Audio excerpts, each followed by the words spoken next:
penjala ikan menjadi penjala manusia. Pada suatu kali, Yesus berdiri di pantai Danau Genesaret, sedang orang banyak mengerumuni dia hendak mendengarkan firman Allah. Ia melihat dua perahu di tepi pantai, nelayan-nelayannya telah turun dan sedang membasuh jalannya. Ia naik ke dalam salah satu perahu itu, yaitu perahu Simon, dan menyuruh dia supaya menolakkan perahunya sedikit jauh dari pantai. Lalu ia duduk dan mengajar orang banyak dari atas perahu. Setelah selesai berbicara, ia berkata kepada Simon, "Bertolaklah ke tempat yang dalam dan tebarkanlah jalamu untuk menangkap ikan." Simon menjawab, "Guru, telah sepanjang malam kami bekerja keras dan kami tidak menangkap apa-apa, tetapi karena Engkau yang menyuruhnya, aku akan menebarkan jala juga." Dan setelah mereka melakukannya, mereka menangkap sejumlah besar ikan, sehingga jala mereka mulai koyak. Mereka memberi isyarat kepada teman-temannya di perahu yang lain supaya mereka datang membantunya. Dan mereka itu datang. Lalu mereka bersama-sama mengisi kedua perahu itu dengan ikan hingga hampir tenggelam. Ketika Simon Petrus melihat hal itu, ia pun tersungkur di depan Yesus dan berkata, "Tuhan, pergilah daripadaku, karena aku ini seorang berdosa." Sebab ia dan semua orang yang bersama-sama dengan dia takjub oleh karena banyaknya ikan yang mereka tangkap. Demikian juga Yakobus dan Yohanes, anak-anak Zebedeus, yang menjadi teman Simon. Kata Yesus kepada Simon, "Jangan takut, mulai dari sekarang engkau akan penjala manusia." Dan sesudah mereka menghela perahu-perahunya ke darat, mereka pun meninggalkan segala sesuatu, lalu mengikut Yesus. Yesus menyembuhkan seorang yang sakit kusta. Pada suatu kali, Yesus berada dalam sebuah kota.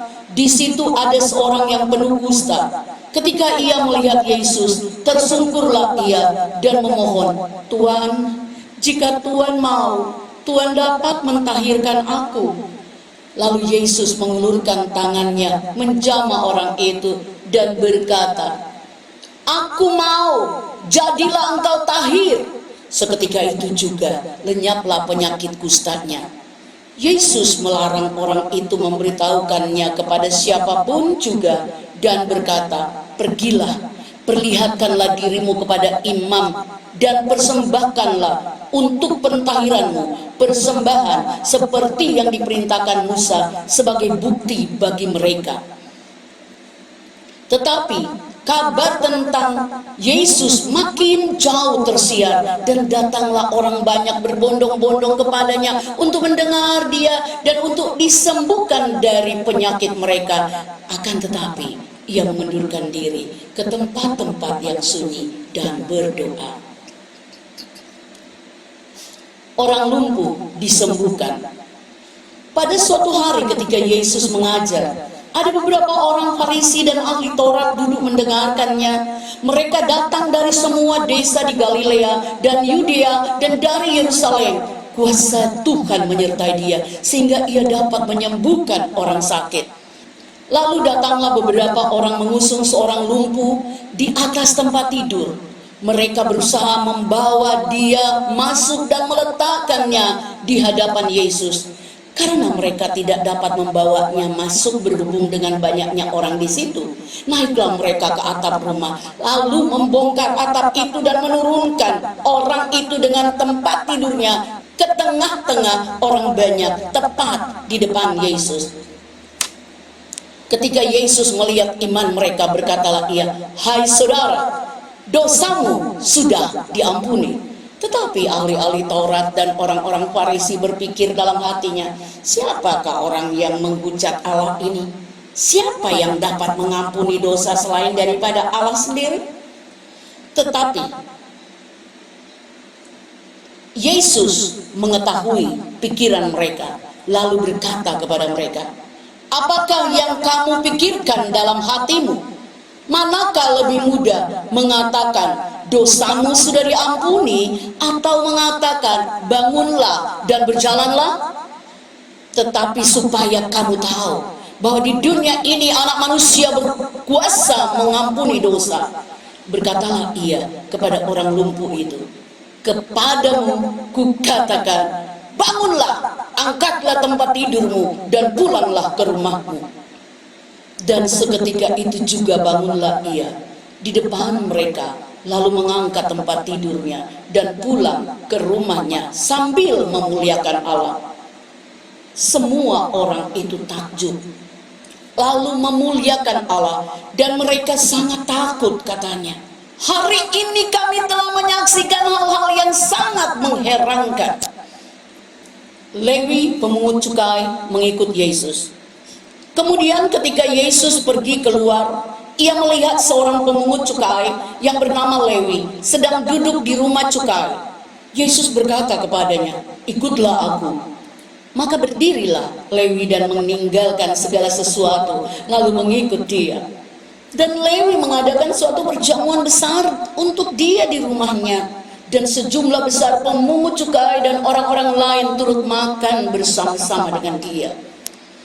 Orang-orang Farisi dan ahli-ahli Taurat bersungut-sungut kepada murid-murid Yesus, katanya, mengapa kamu makan dan minum bersama-sama dengan pemungut cukai dan orang berdosa?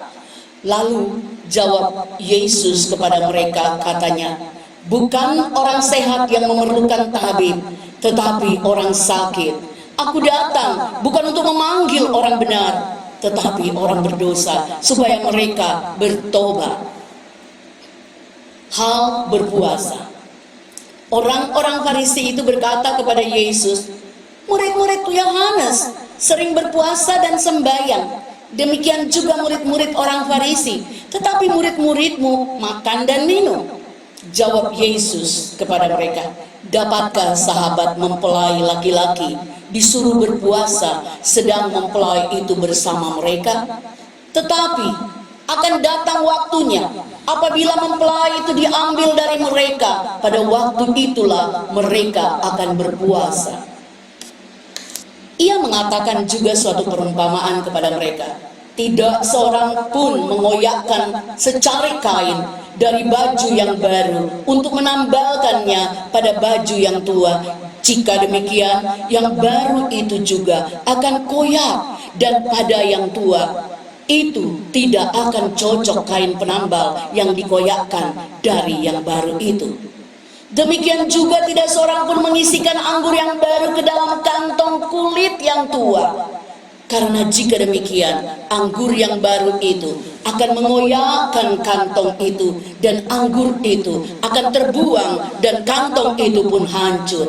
Tetapi anggur yang baru harus disimpan dalam kantong yang baru pula, dan tidak seorang pun yang telah minum anggur tua ingin minum anggur yang baru, sebab ia akan berkata, anggur yang tua itu baik.